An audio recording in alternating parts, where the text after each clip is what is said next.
we actually have a lower rating Sun than the opposing team. Yeah. Genuinely. CJ is scary. Yeah, he's really good. The thing is, we don't play enough for No. the skill to adjust. I'm massively overrated.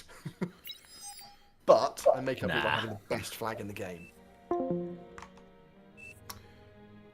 Okay, folks, that was the Discord channel with the devs in it. We just left, so you don't have to hear what they're saying. And this is a new little feature where all the devs who don't often play the game, they're too busy making the game and improving the game, have all teamed up and invited the players just to come and try and beat them. There's now a minimum skill level of 20. So let's check out the... First we'll check out the players. So we got Horde 9102. Kaiser Glass, who was in the first game, which didn't end well for the challengers. He realised how unbalanced it was and left. We've got Captain Jack Sparrow, another veteran, and he's the highest rated. We've got Brand Tutran in orange. We've got Terramok, and we've got La Mancha. And then let's have a look at our wonderful devs. We've got Zekrus as their top rated player. We've got Typhon next to him. Then going up north, we got P2004A, who I'm not sure who that is actually. We got Floris, aka Flo, and we got Firestorm, and we've got Berith at the top. So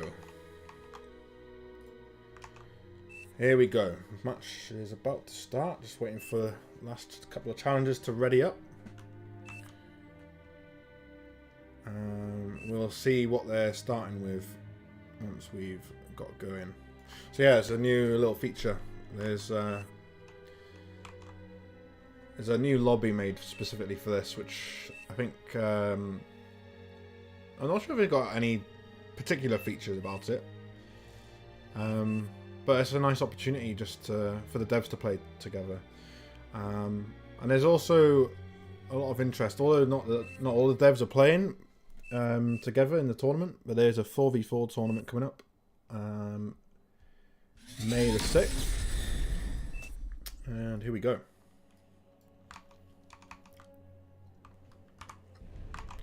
So we've got Berith, Cortex, we've got Firestorm, Armada, Flow is Cortex, P2004, Cortex, Zekrus, Cortex, and Typhon Armada. So 2 Armadas for East. Armada for La Mancha, Cortex for Terramok, Cortex for Brand Tutran, CJ Armada, Kaiser Cortex, and Horde Armada. So much more of a mix on the west side. So as we get started, we're wondering, the main thing about this map is securing these lanes. There's 3 main lanes for you to control, and territory is key. You can't just secure a small amount of ground in the middle, where on some maps there's a massive amount of metal spots or one big metal spot. This one, you do need to take territory and hold it. So it'll be interesting to see where the lines will be drawn. We've already got a little encouraging marker from Kaiser saying hold this line. A little bit conservative, but he just wants to make sure that he survives. That's suggesting that he wants Horde to hold it while he maybe techs and it hasn't got so many units on the front line. So here we go. Berith out with an early grunt from his lab. Got bots. Bots. 1 vehicle plant and bots. So it's only Zekrus that started vehicles on the East team. Devs. La Mancha, Terramok vehicles, and the rest of the team are bots. So, first engagement coming up. We have 2 grunts. And nothing exciting there, as you'd imagine. Interestingly, he's peeled off one of his units just to make sure that dies. Oh, we've got some units getting into the back line. Not a lot of damage, but got some information on which players are where, and set fire to some of the trees.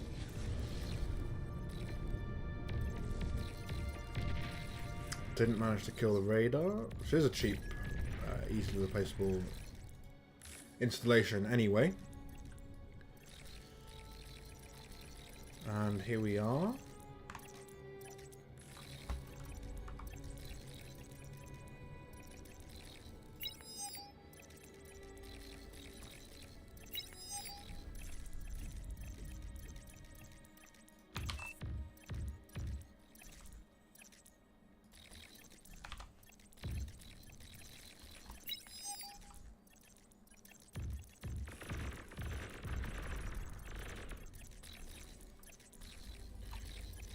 Starting to get an engagement now. Horde not up to his hold the line from Kaiserglass. Kaiserglass needs to help him. Getting pressured by both Berith and Firestorm here.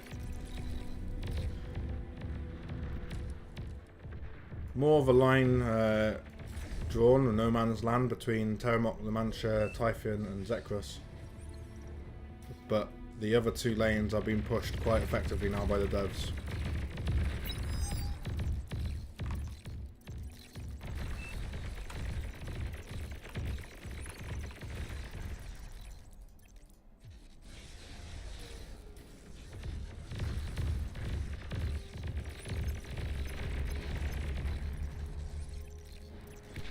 Still gaining territory, still probing with the units. Not wanting to lose these units though. He's pulling them back. Firestorm establishing some light laser towers with Berith, just to secure the ground they've gained. No Man's Land continues, which benefits Lamantia in that he's able to get this underwater metal extractor. Economically, we're looking pretty even at the minute. We've got 78 income for the challengers and 77 for the devs. A little bit of fluctuation in that, but that's about steady state now.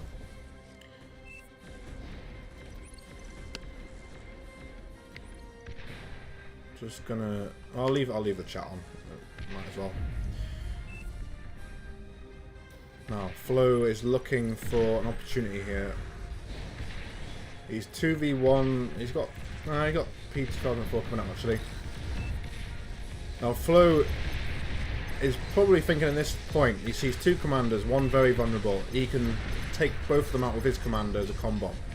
What he needs is these units to follow up straight after, and maybe some resurrection bots. We'll have to keep an eye on that. Let's just scan up to the north. Berith and Firestorm still holding a very far forward front line. Nice skirmish in there. He's using his grunts as rapid reaction to close range units and distraction for the rocket bots, but at the same time using his rocket bots to put some damage on Horde. Constantly moving those units, dodging those rockets. That's effective skirmishing. And the counter point is happening to Flo. Flo's going in with his comm. He's going to try and dodge as many missiles as he can and start putting out the pain with his D-gun. Risky proposition, but Flo knows what he's doing there. Very effective. He could have got another D-gun off, I think, but now he's starting to really push the envelope on what's possible.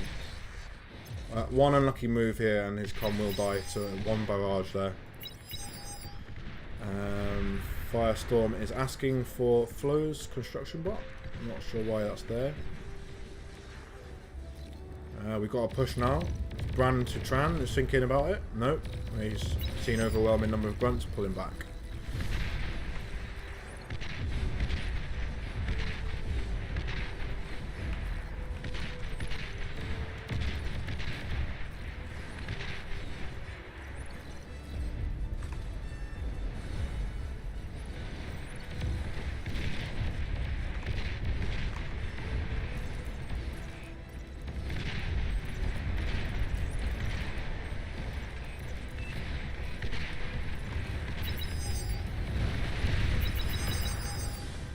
Still asking for the bot there.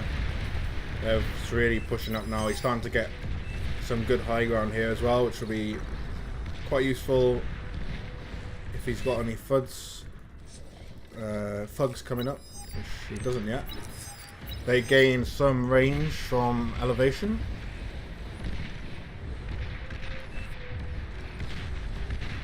MVP, some illegal widget.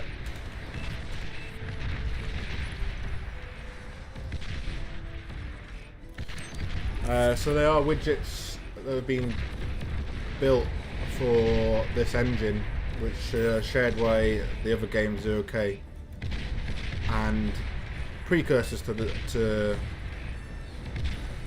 Beyond All Reason, and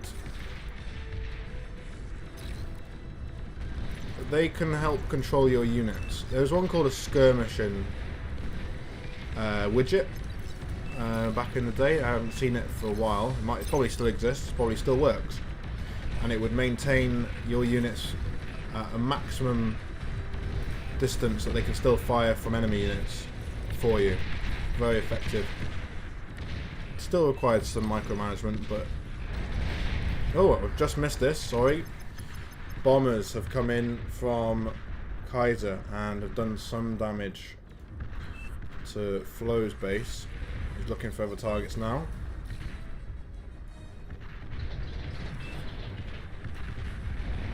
Minimal damage. He needs to find a better target there, but he's only got 3 bombers left, so he knows it's limited. Still, very good strike on those. All those will go, yeah. And those bombers are done. Will they get a last strike? Oh, just one. Trify unlucky there that the bombs, he just assumed where the targets might be, didn't have any scouting, and missed.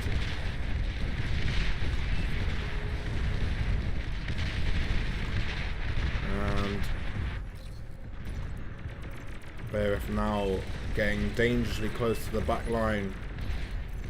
Firestorm making short work of the commander of Kaiser's. Kaiser's probably tried slowing him down there, and Kaiser's raged.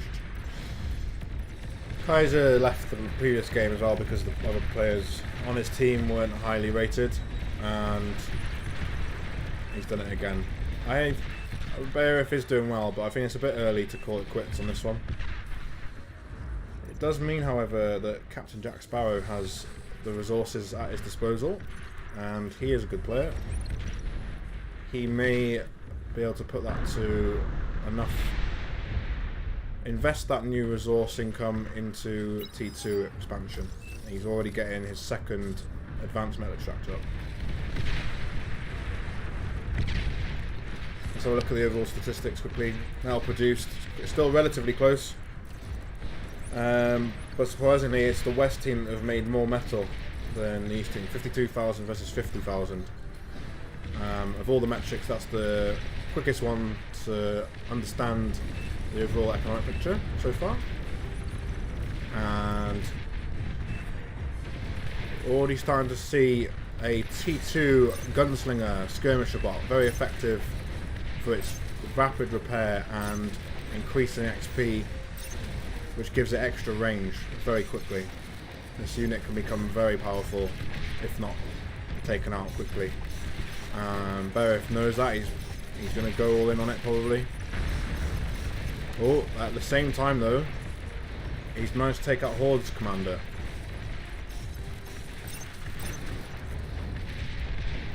This unit has to do well, otherwise it's going to be over. This gunslinger can really take a beating as long as it has a chance to heal, which is quicker than most units, but it does not want to be fighting up close. Oh, that's good. He can now dodge a lot of these rockets. Oh, look at the number of clicks. He's trying to move it as quickly as he can. Can he keep it alive? It's doing well so far. Its range has increased already. I'm actually not seeing the range increase on the stats, but I'm pretty sure that's still a factor.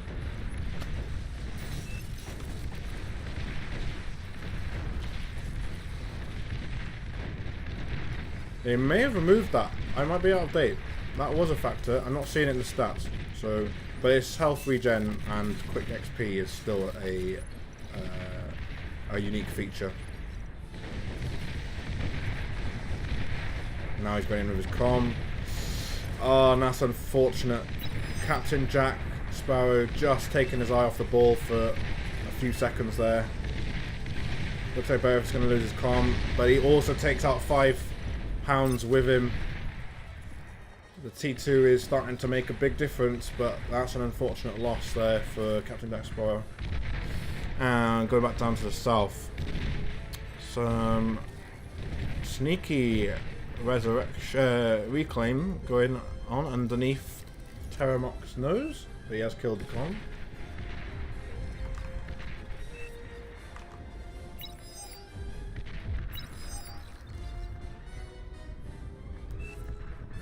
The back line has been hit by some scouts. Nothing too much to worry about. Beowulf is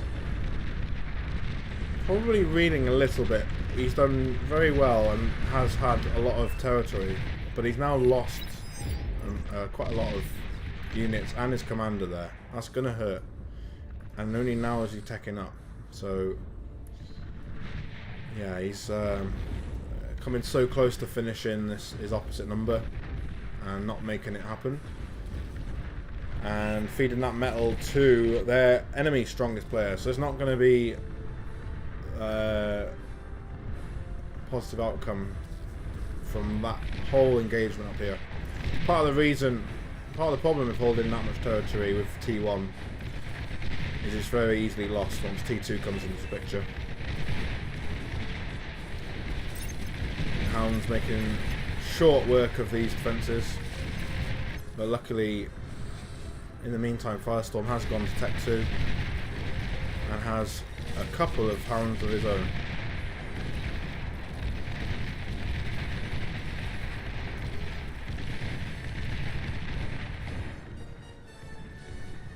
Still static, very much more static on the south side. Typhoon has got Tech 2, as has Zekros. Whereas their opposite numbers, have they got both? No, Terramok doesn't, but La Mancha does. Hopefully La Mancha shares a Tech 2 bot with Terramok just to keep him up to speed.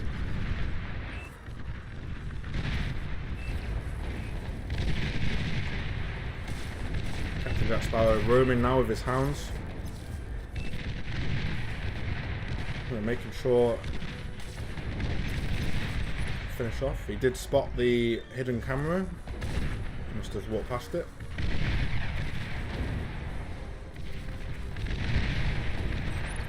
And unfortunately his radar image of the metal spot just reveals how inaccurate radar is still. He does have T2, he can build the targeting facility called Pinpointer.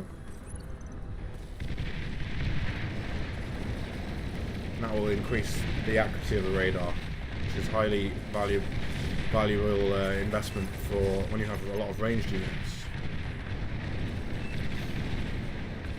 And you're shooting beyond visual range. Oh, and there's a dangerous push coming in now. He's got really effective raiders here and sprinters, followed up by 14 hounds. This is looking pretty dangerous now for the devs. Firestorm's comm in his base, surrounded. That is not good. Just out of range. So Firestorm managed to get out of the range of his factories and save them. If the targeting was on the comm straight away, that would have wiped both of his factories there. Hounds coming in for the kill. A lot of laser turrets doing a lot of damage though. And these very timely drones coming in from Flow have saved Beowulf's base.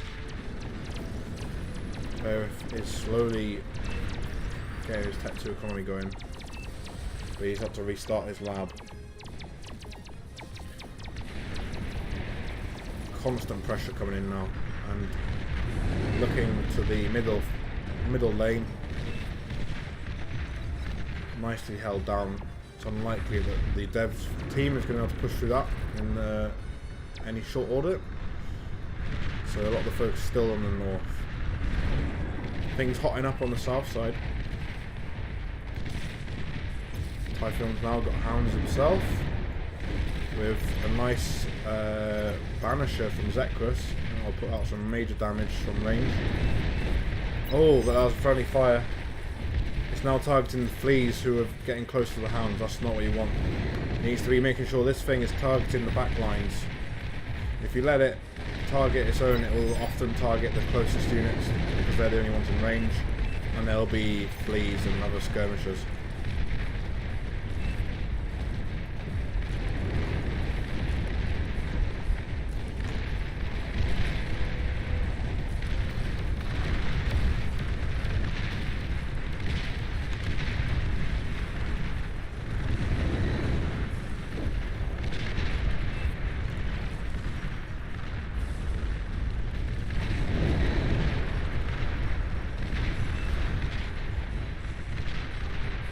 A little bit of skirmishing going on there.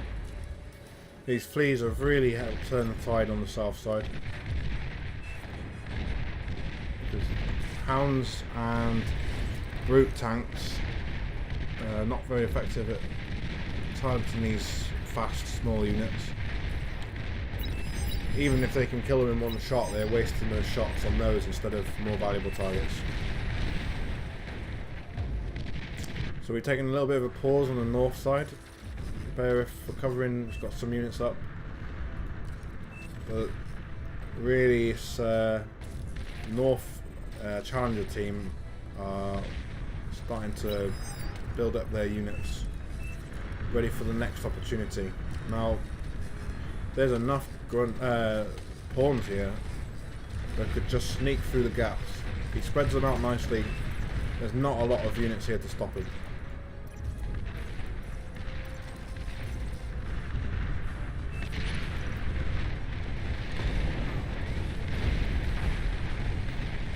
Major advance being made now by the South devs.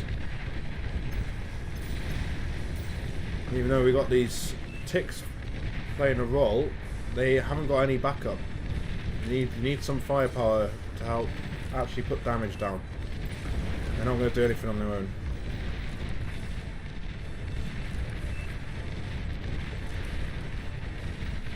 So now both teams are really at the stage where they're thinking about what's the killer blow they can execute and when should they execute it. For the West team, really relying on Captain Jack Sparrow here. He's had the biggest economy throughout the game. Yeah, he's over double the next nearest player in terms of metal produced. So it depends on what he does. He's now got a T2 vehicle lab up front. Vehicle plant, sorry. Just to start getting units close to the front line. This is going to start worrying him. That's why he's getting his comm to the back, just to prevent this incursion by Tech 2 tanks. These Tigers really putting the damage down now, and they're going to do some real pain to Terramoc's economy.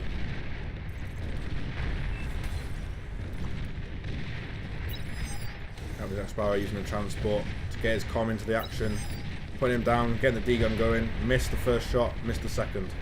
That's not good. He needs to get him out of there now. That's an unfortunate miss. The transport didn't quite get him down straight away. That delay was enough for the Tigers to get out there.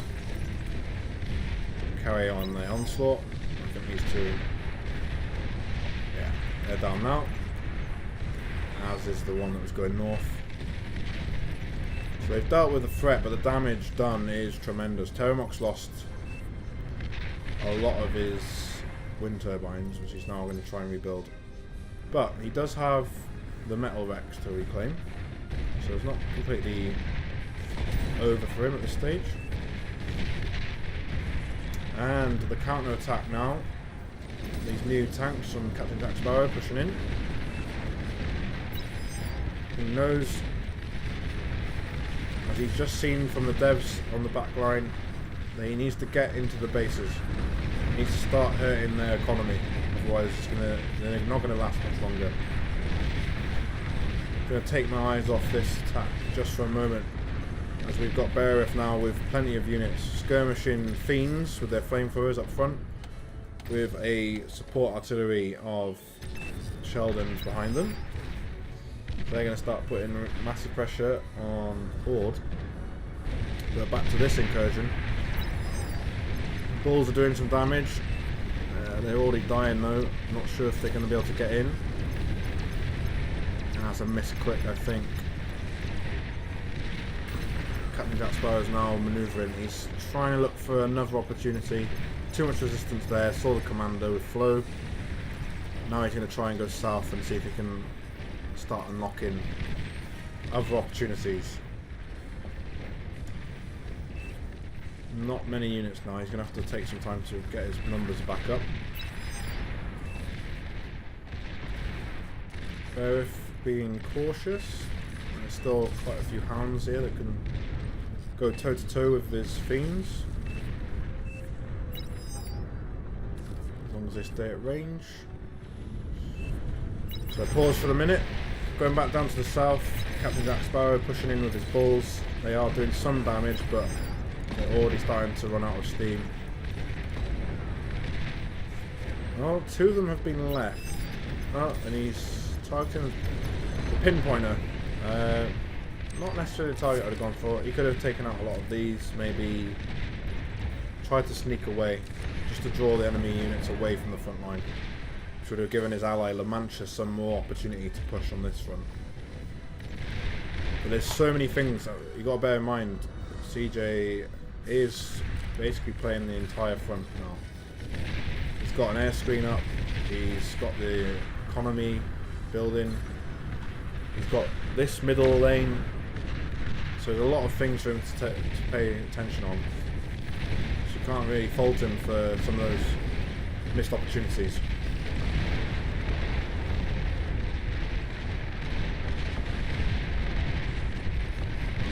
Relatively even fight going on here. The difference being mobile artillery versus snipers. Artillery can do very well against snipers as long as they have the opportunity to fire. They're slightly more manoeuvrable, they've got slightly longer range.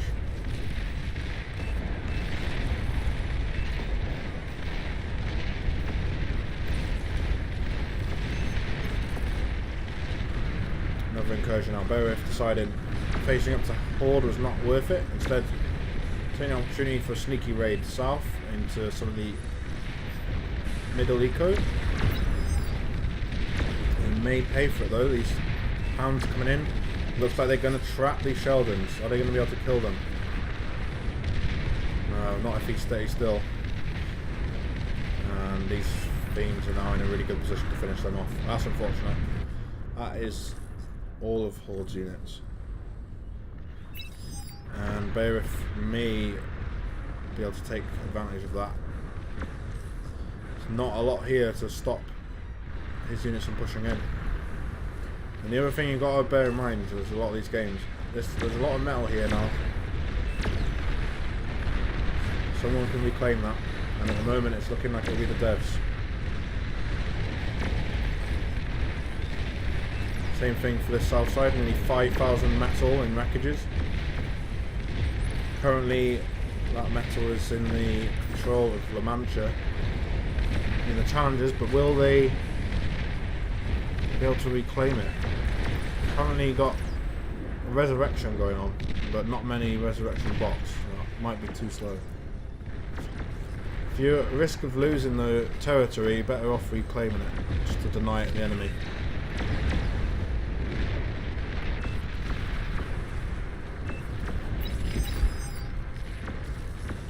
Probing attacks going on now by Beowulf. Some backup units from Firestorm.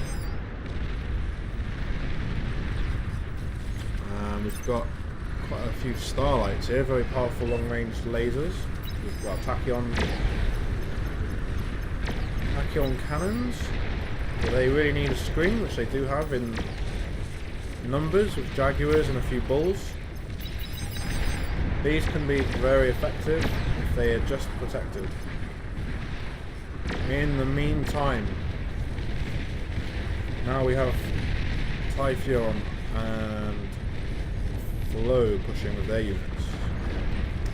Typhoon is right there with many resurrection bots. As I was saying, La Mancha had the territory, didn't reclaim the wreckages, and now has been pushed back. And all that metal, now at least 5,000 plus another 4,000, is going to the devs. And that might be, at least on the south side, a major turning point in the eco. Overall metal produced now is 325,000 total for the devs, 270,000 for the challengers. So it's a huge difference now.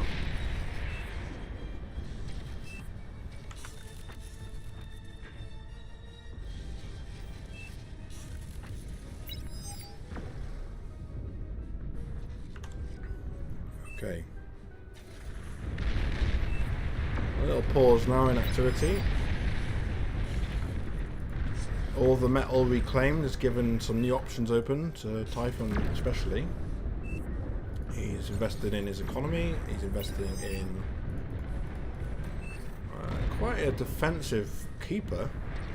Not sure if he's... Oh, he's actually... Yeah, he's already started receiving some long-range plasma cannon fire.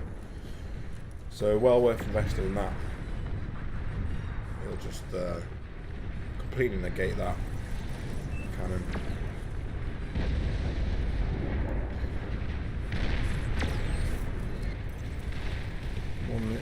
One unit managed to stay in this back line. There's a few units that done damage to Terramoc's economy again.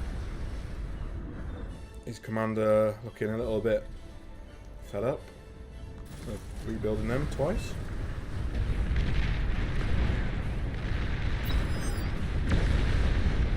And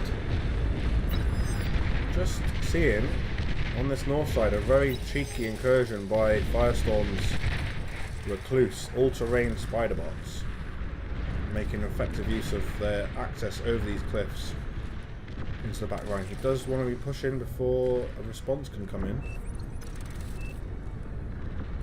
So this is potentially game ending for Horde 9102.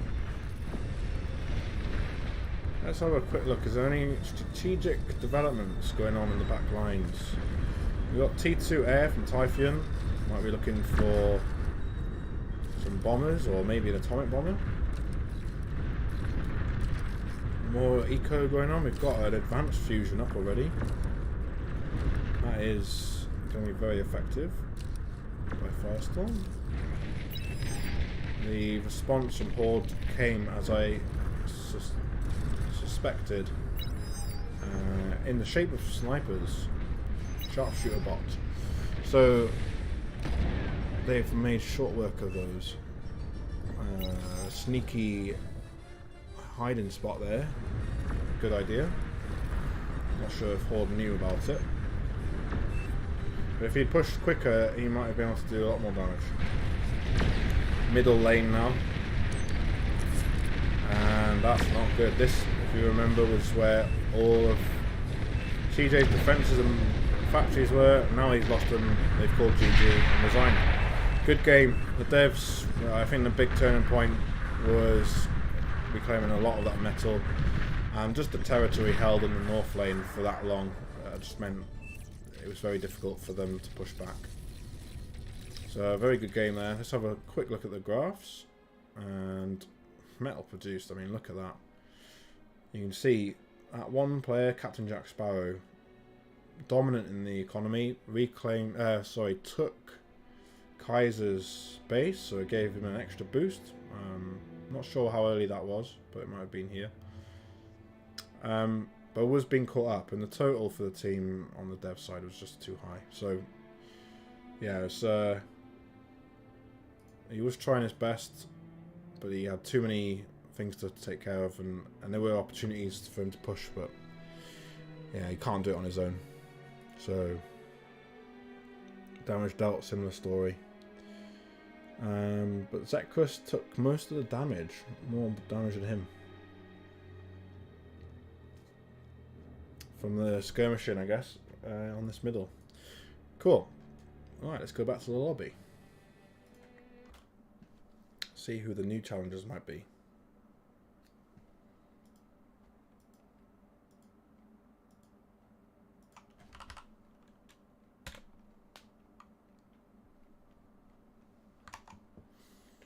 Alright, let's just check out some of the activity.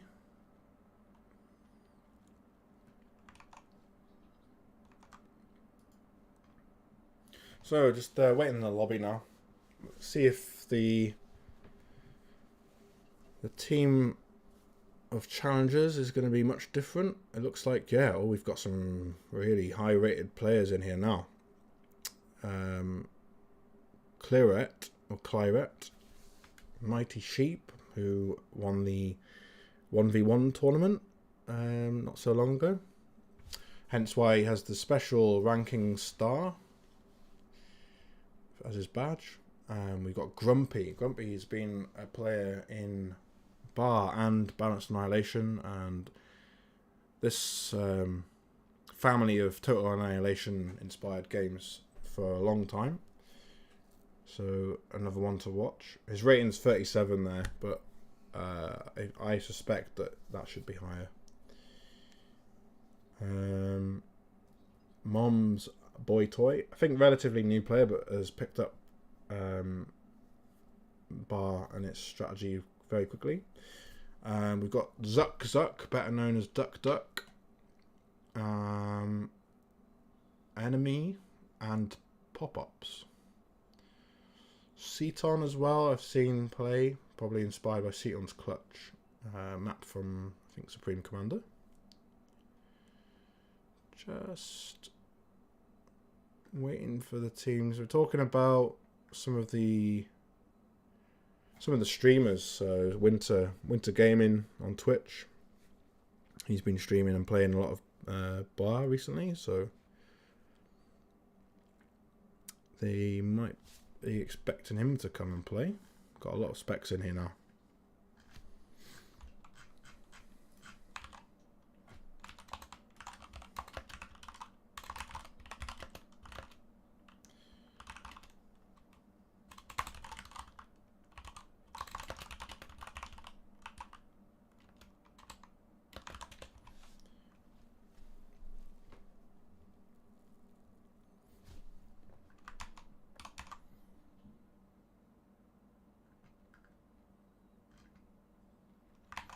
I won't join the channel, the devs. I don't know if they actually want to have their conversation streamed anyway. We're about to jump into this next game.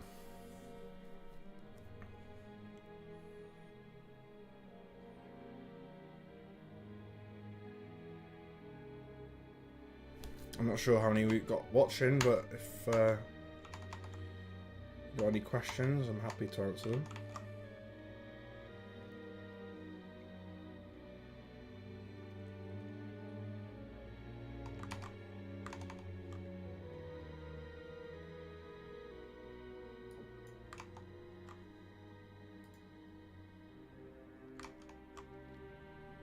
Okay. New map now, 8 horses.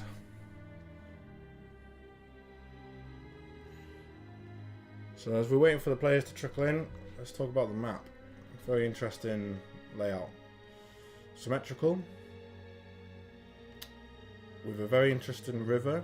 You've always got a player starting here, fighting through the river with their ships, but also with these 2 land bridges on each side, these fjords.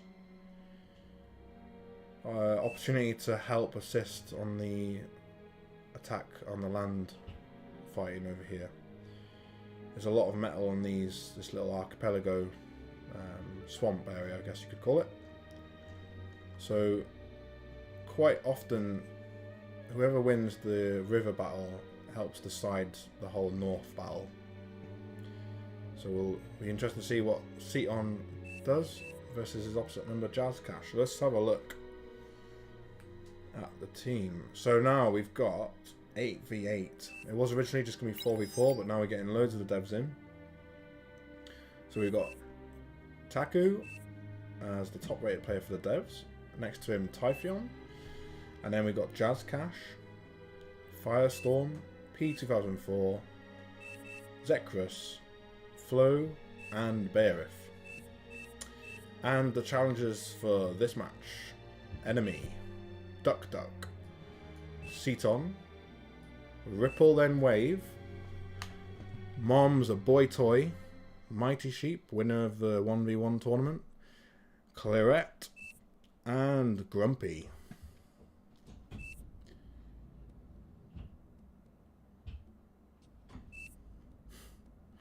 Joe Rogan Experiences calling Claret Clarinet.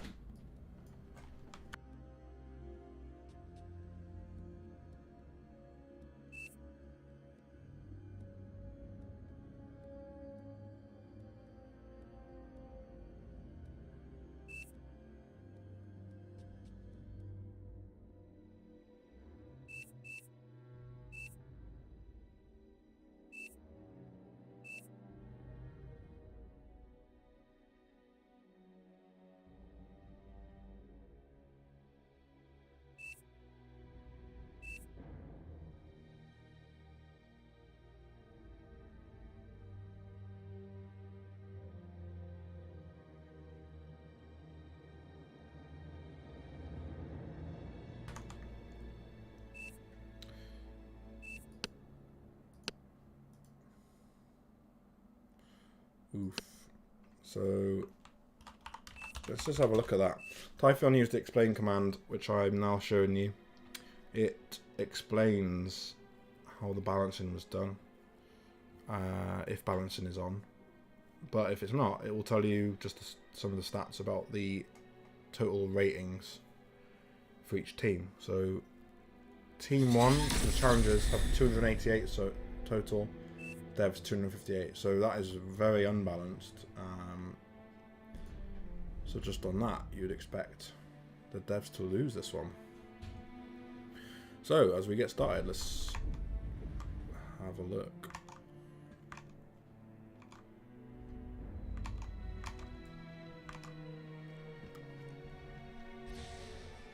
Okay, we've got Taku on top. What's he gonna do? Both these players on the top side will know that they want to get quite far forward and start fighting over these little islands. Quite a concentration of metal there. Taku has highlighted the reclaimable rocks. So 300 metal there, and there's another bunch down here, 525. So, you know, well worth rushing for that. Let's see which of the two teams get those. And there's also some closer to each starting positions. Let's have a look how much that is. 270 and very close, another 270. So, you know, not the most you'll find on some maps, but still a significant amount of free metal just waiting to be picked up. Got some there as well.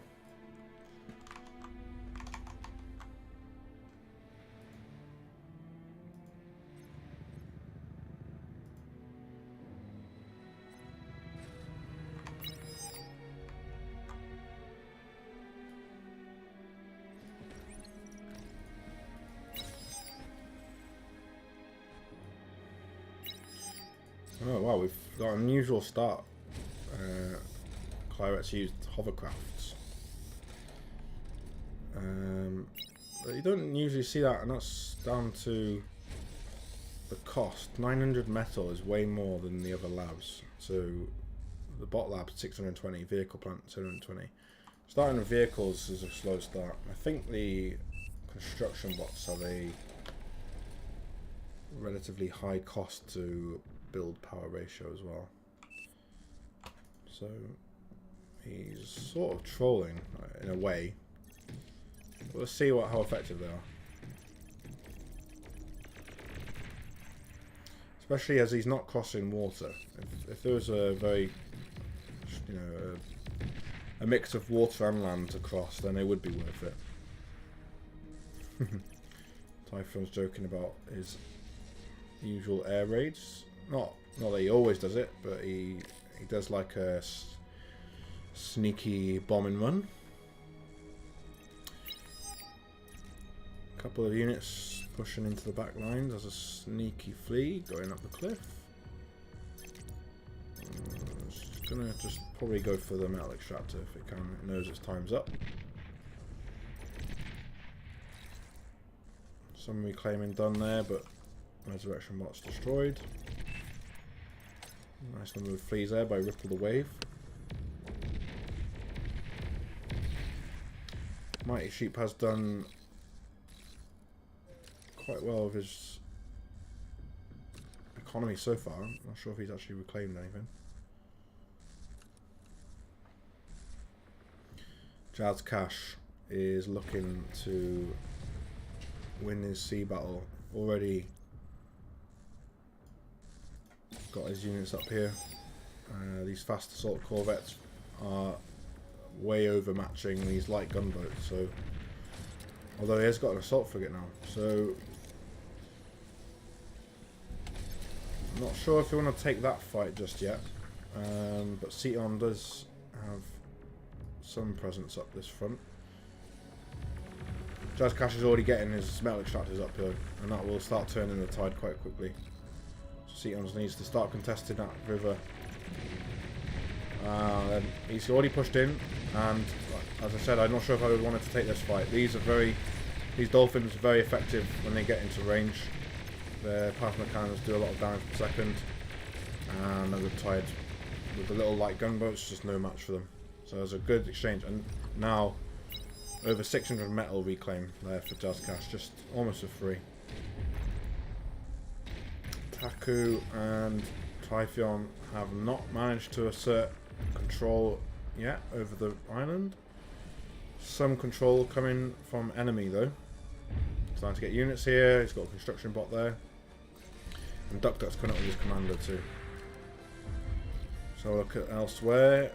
Not all the metal's been taken yet, but Grumpy is now. Well, he should be reclaiming it already, to be honest.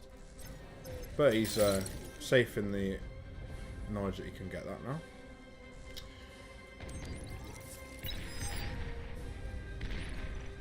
And Mighty Sheep has just established himself over the halfway mark, although there's no metal spots directly in the middle for him to take control of. But he's starting to create a bottleneck here that he can better control. Just looking up north again. The island's starting to be contested now. We've got a few units from Taku. These right tanks will make mincemeat out of pawns and grunts. There's some rocket bots coming up now by enemy. Duck and Ceton, I've got to be careful here. These ships can do a lot of damage to commanders if they get in range. You don't want to be taking unnecessary damage range from the Corsair Destroyer. The Destroyer is a nasty ship. It's expensive, but it's very effective. It's got a good range for plasma cannon, and it's got depth charge launcher. Duck is full of metal. What's he doing with it? Nothing. Needs to get more build power. He's establishing more. He's got an amphibious construction vehicle for whatever reason. Trying to get aggressive now. Duck's really in a bit of trouble here. Essentially. He did manage to do a lot of damage with the D-gun though.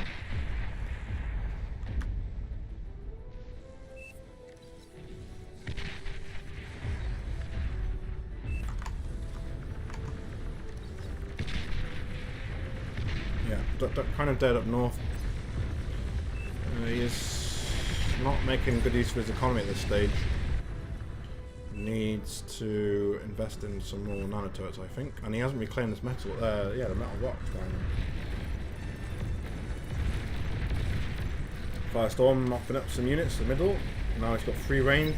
If he knew and had on the science like we do as spectators, he would know it's free reign He could easily push through to the back with the units he has now. Daz Cash still contesting, keeping his destroyer alive. Quite a few Riptides here, frigates, which want to stay slightly out of the range of these dolphins if they can. I think he's got the numbers. Oh, he's going to lose his destroyer though if he's not careful.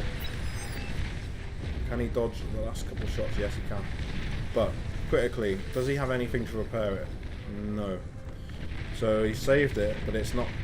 It can't really fight. Oh, Ceton, as I said, destroyers with their depth charge launchers make them very effective against commanders, both in and out of the water. Ceton's lost it. Thankfully, not necessarily somewhere that is easily reclaimed by the dev team. Oh, Ceton has disconnected 23 seconds ago. So let's take this opportunity to have a look what's going on. So we've got Bearif now facing off against a very aggressive commander push from Claret. I missed the comm explosion there, which has already been reclaimed somewhat. Almost certainly by Claret. Looking at the stats. Total metal produced is 60,000 by the challenging team and 55,000 by the dev team.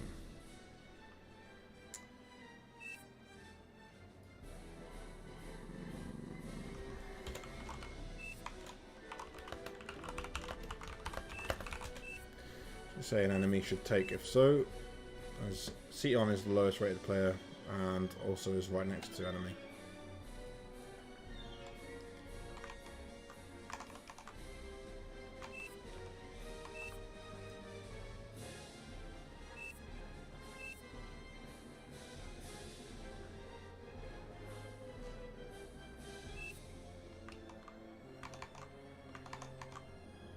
We've got 44 spectators now.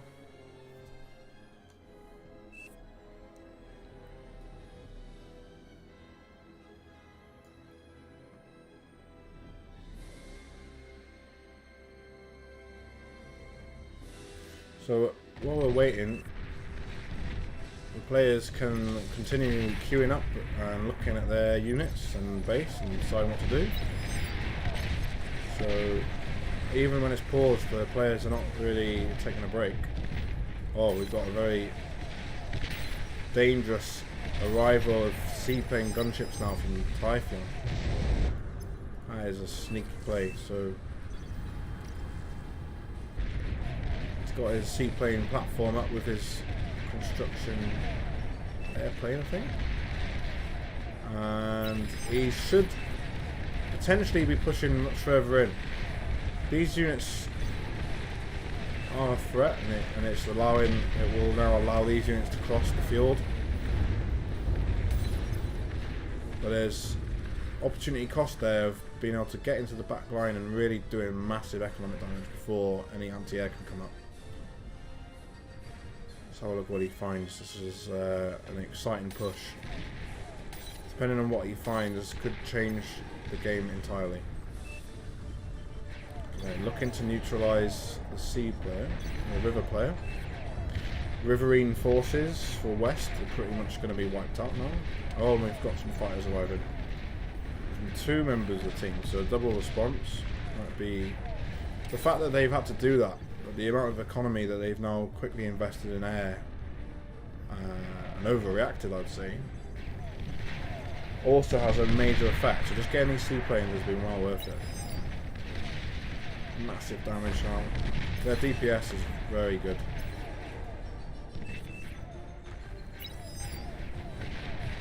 With air support fighters, he's managed to stay, he's maintained air superiority, giving these remaining 4-5 seaplane gunships opportunity to really go and put the pain on Mom's boy toy. Amazing. In the meantime, there is a very dangerous push by Claret. He's pushed through Bearif, pushed through Flow. Lots of metal to reclaim here. Lost the comm while we're distracted at this push. This is the problem now. Can they do enough damage to make up for the fact they're probably going to lose this front? Lose these bases, in fact.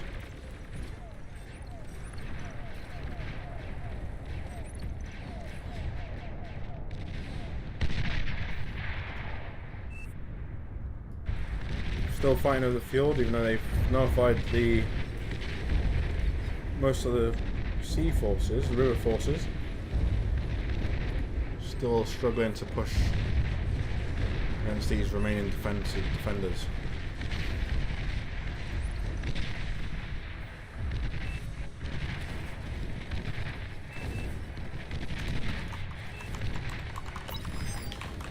Just throwing the comments in the spectator chat about seaplanes being over effective, but they are more expensive than gunships.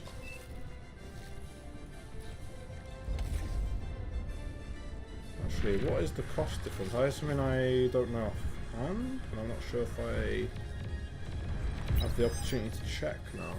Is there anyone with... Sorry, I'm just scanning through for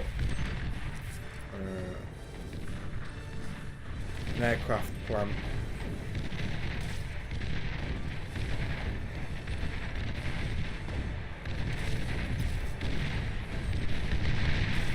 Grumpy's got in with his hounds now, doing some major damage to Flow's base, distracting his frontline units, which allowed Claret's units to push up. Still T1, but he's got T2 Fiends flamethrower skirmishers coming up. And this is looking very precarious now.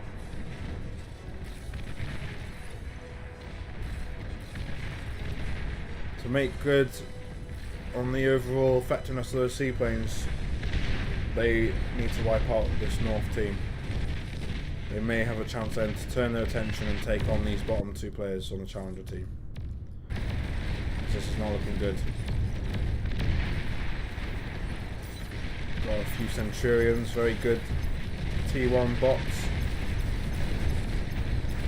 Helping hold the tide. But that is not going to last forever.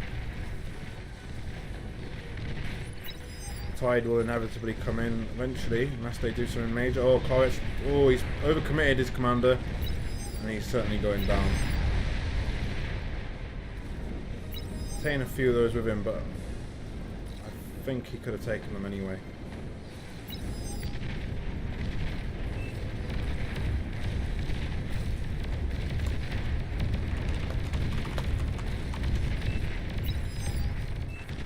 Finally a bit of a breakthrough now by Taku. And that's unfortunate time for enemy to build a Tech 2 lab. All of that economy means he's going to have new units coming to the front. And now he's lost his base. So looks like the north side's won for the devs, and it's just holding on the south side. Just a lot of metal here. 5,000 metal to reclaim.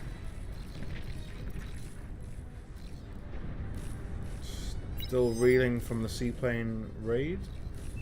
Seaplane gunship raid. Still more being created. Let's have a look. We've got T1 lab here. Where are the gunships? I need an arm plant. Here we go. Light gunship, 135 metal. Whereas the seaplane gunship, 210. So about 50% more expensive in terms of metal, but they are arguably at least that much better and effective, if not more. There's a lot of options for unit balance in this game, and we'll be reviewing it as we get a chance to do the analysis.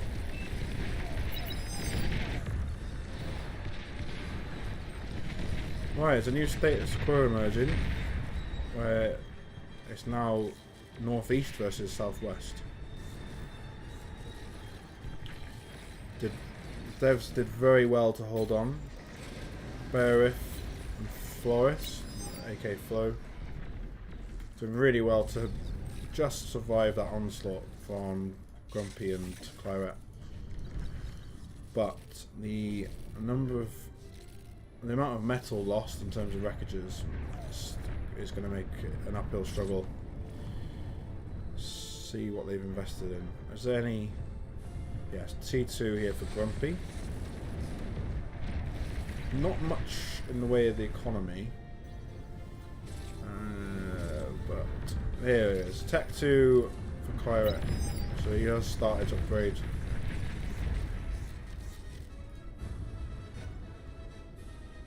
So struggle uphill now. And Berth is now going T2. Hopefully the units they have, they'll be thinking we'll need to do a lot of work to hold the line while they tech up. We're looking at a very threatening number of seaplane gunships coming in again. 23. Oh, it's 19 here. They have no fighter support. I don't see many enemy fighters to stop them.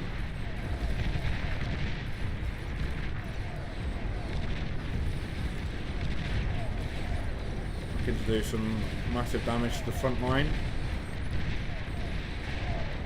A lot more anti-air defense now, so they're not going to survive forever.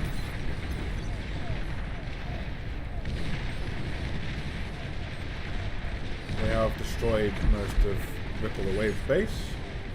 Not Ripple then Wave base, sorry.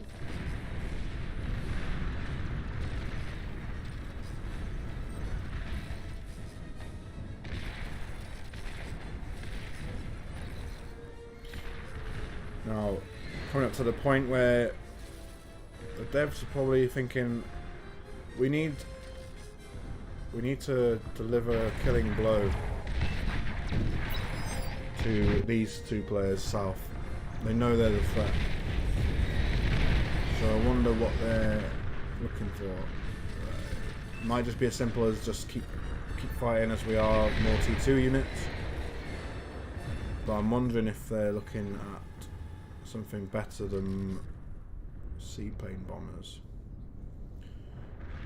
Seaplane gunships. Maybe going bombers instead.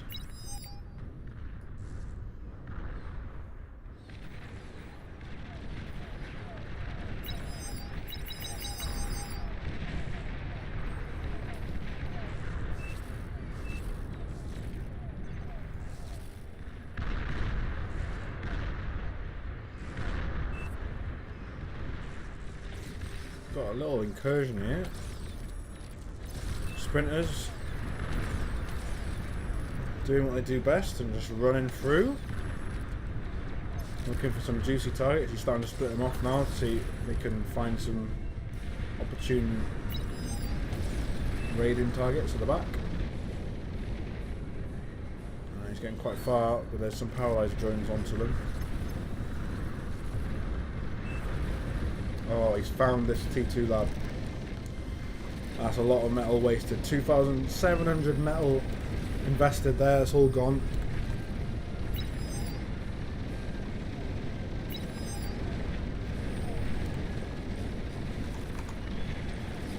Just clear my throat there, sorry. Still fighting over this North Island. Surprising how they've managed to hold on. I wouldn't have thought it 5 minutes ago. Taku really needs to clear this up now and start putting pressure south. In the meantime though, Jazcash has finished completely assimilating the entire river. Put some units in their defence up and is now starting to make incursions himself. Time is running out for the challengers. They've got good position here. I feel like their eco is not going to be enough. They've invested the metal they did have mostly into units.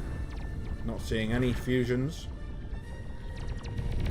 at all on the challenger team, whereas there are plenty on the east team. And they've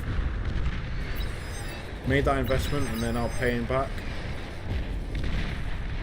And it's starting to really slip away from the challenges now.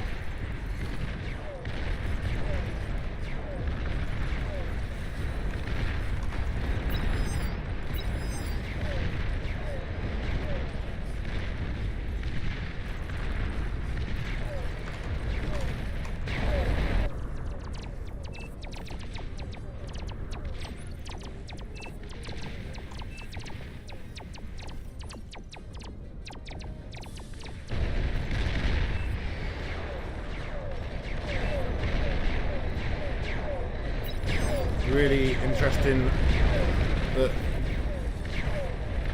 they had such an advantage here. It looked like they were about to finish off the devs on the south side. I think they've lost their moment. Trying to cede territory, cede Metal Rex, which are really keeping them in the game. 5,000 metal there worth reclaiming. And again, Seaplane Raid are doing some terminal damage now to their economy. Mom's Boy Toy is just hiding. Just to play the long game, hide and seek.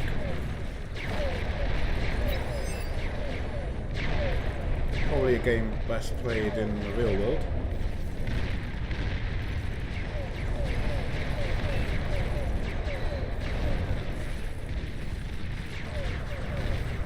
There's not enough seaplanes now. 25 seaplanes. Almost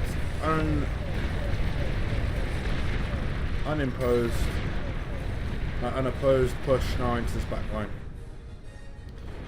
Finish off the economy. Desperate attack going on. These snipers are taking damage from long range missiles. Yeah, and they are. Too much attention is now being paid to these seaplanes on the back, so their snipers are getting hit and they're not moving them. Yeah, there's 3 gone. Very good shooting there. Manual targeting there. He knew roughly where the snipers were, put the shots down. Bearif killed the snipers. That's really good aiming. Just a little bit too much to focus on now for the challenger team. And they start resigning. That's a GG.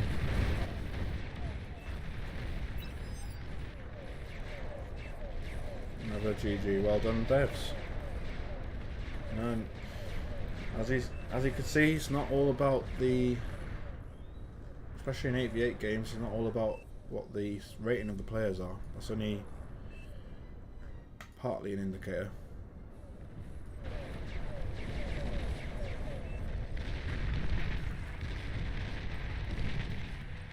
GG. So, Typhoon efficient use of resources. He only really lost his seaplanes, and they were very effective. Bearif destroyed most enemy units and defences, but very close to Claret's number there. And Typhoon destroyed the resources, getting those backlines of the seaplane gunships really effective. And let's have a look at metal produced. Yeah, PTAC had all the metal from the front. Managed to tech up quite early and eventually won the North Island. But also Jazz Cash with his dominance in the sea, or in the river, sorry. And had a lot of that metal from the river. So it's a good game.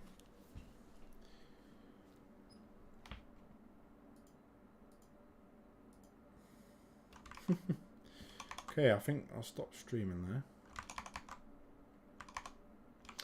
But yeah, that was good. Might play a game myself if I can. Nice one.